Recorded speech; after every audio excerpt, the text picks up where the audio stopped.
كابتن قاسم هارون مرشح عضوية نادي الإسماعيلي تحت السن، بنرحب بيك في الإسماعيلي سي. برحب بحضرتك.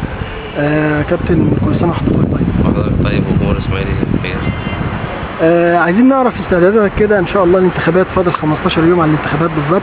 عايزين نعرف استعداداتك الشخصية لخوض الانتخابات، ودي أول مرة تخوض بيها الانتخابات وأول مرة يكون فيها أعضاء تحت السن. استعداداتك الشخصية ايه في الفترة دي؟ والله أنا استعداداتي اللي أنا بروح لأعضاء الجمعية العمومية، بروح لهم في أماكنهم وبتعرف عليهم، بيتعرفوا عليا، وبلاقي اللي عارفني وفي اللي كان بيعرفني بالاسم طبعا عشان خاطر والدي وعمامي، وبروح لهم أماكنهم وبعرض عليهم نفسي وأفكاري والبرنامج اللي أنا داخل بيه. وفي بقى اللي يعني في اللي بيقبل وفي اللي ما هو الناس لازم تتعرف عليك وبعد كده تشوفك وبعد كده تحكم عليك. طيب عايزين نعرف ان شاء الله لو ربنا كرمك كده وبقيت عضو مجلس اداره نادي الاسماعيلي تحت السن، ايه البرنامج بتاعك او ايه الحاجات اللي انت تعملها ان شاء الله لو ربنا كرمك ووفقك وبقيت عضو مجلس اداره نادي الاسماعيلي؟ والله انا نفسي اعمل كل حاجه للنادي الاسماعيلي، واي حد في مكان نفسه يعمل اي حاجه للنادي الاسماعيلي.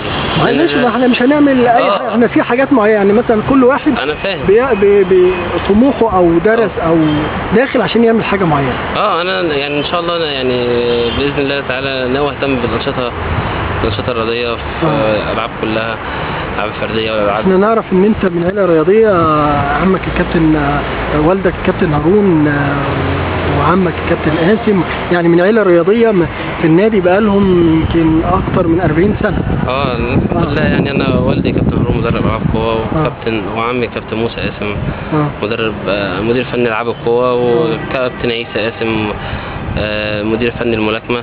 فالانشطه كلها الحمد لله يعني انا من خلال قرب ليهم ومعرفتي بالانشطه حاطط ايدك على النقط بقى، لان هم في فعلا يعني في نجوم بتطلع، بس للاسف النجوم دي لما ملوش اهتمام هنا في النادي الاسماعيلي بيطلعوا بره وبيوصلوا ليبقوا ابطال عرب وابطال عالم. فاحنا ان شاء الله احنا في دعم بيجي من شباب الرياضه للاسماعيلي ب 200 جنيه، لو ده نستغله مش هنصرف نص على الانشطه كلها. كل سنه بيجي 200,000 دعم لمجلس القومي للرياضه للانشطه، وكل مجلس بيجي بيقول لك احنا مش هنقرب منه وبيروح لفريق الكوره.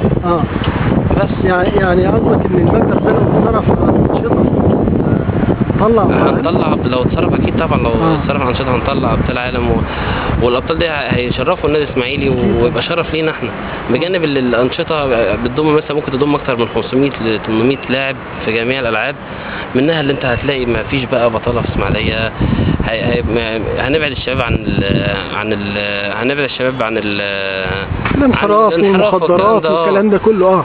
بس فربنا يسهل يعني، وعايزين نعمل حاجه للنادي الاسماعيلي وشعب اسماعيليه. طيب كلمه توجهها للجمعيه العموميه؟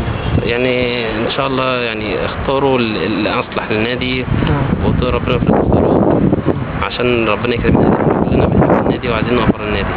انا سواء انا جوه او بره كده احنا ورا النادي في اي مكان.